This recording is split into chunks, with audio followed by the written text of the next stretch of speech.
दूसरों की परेशानी में कभी आनंद मत लीजिए।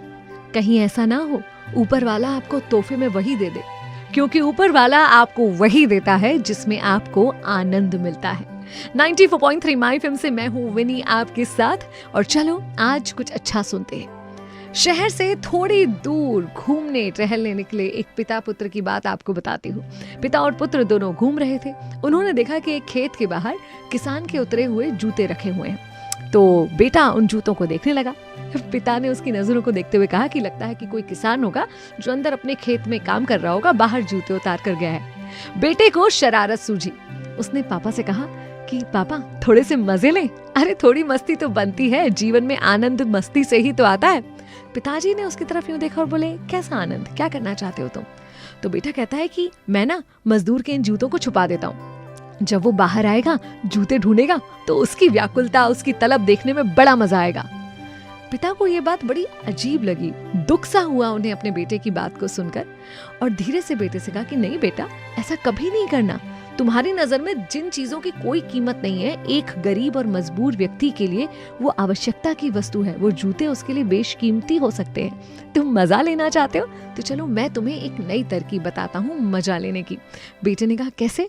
पिताजी ने कहा कुछ सिक्के लेते हैं और ये इसके जूतों में डाल देते हैं, फिर देखते हैं कि हमारे इस काम का क्या प्रभाव उस मजदूर पर पड़ता है। बेटे ने कहा ठीक है। जूतों में कुछ सिक्के डालकर पिता और पुत्र दोनों झाड़ी के पीछे छुप गए। पिता ने कहा कि अब आएगा मजा, अब देखना क्या होता है।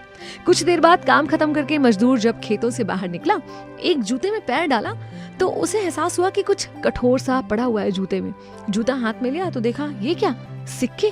सिक्कों को देखकर उसकी आंख में जैसे चमक आ गई और इधर उधर निहारने लग गया कि ये सिक्के किसने डाल दिए, कौन था मेरा मददगार जो जूतों में यूं सिक्के रख गया।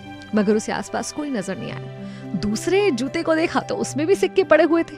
दोनों जूतों के सिक्के हाथ में निकाल लिए और घुटने के बल जमीन पर गिर गया और फूट फूट कर रोने लगा। ऊपर वाले को धन्यवाद देने लगा और कहता है कि ईश्वर, शायद तुमने ही किसी को अपना दूत बनाकर मेरी मदद के लिए भेज दिया होगा। जब मुझे इन पैसों की, इन सिक्कों की जरूरत थी, तब तुमने मुझे दे दिया। ईश्वर, मैं तुम्हारा कोटि कोटि धन्यवाद करता हूँ। आज इन सिक्कों की मदद से मेरी बीमार पत्नी को दवाई मिल पाएगी और मेरे बच्चे भी भूखे नहीं रहेंगे। उसकी आंखों में आंसू था और ये देखकर उस बच्चे की आंख में भी आंसू थे और अपने पिता के गले रखकर वो भी रोने लग गया। और उस दिन उसने अपने पिताजी से कहा कि आज मैं आनंद का असली मतलब समझा हूँ। उसके पिता ने भी उसे यही समझाया कि असली आनंद किसी को परेशान करने में नहीं, किसी को सुख देने में मिलता है। हम में से कई लोग मजाक को, टीजिंग को लाइटली लेते हैं और अपने एंटरटेनमेंट का जरिया समझते हैं। कहीं ना कहीं किसी भी रूप में अगर आप किसी को हर्ट कर रहे हैं, चोट पहुंचा रहे हैं और बाद में उसे मजाक का नाम दे रहे हैं, तो ये सही नहीं है। अगर आपको जिंदगी में मजा चाहिए, आनंद चाहिए, तो किसी को सरप्राइज करके देखिए।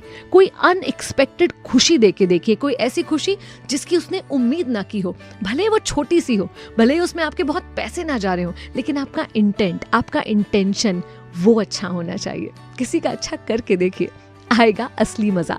मैं हूं विनी, चलो आज कुछ अच्छा सुनते हैं।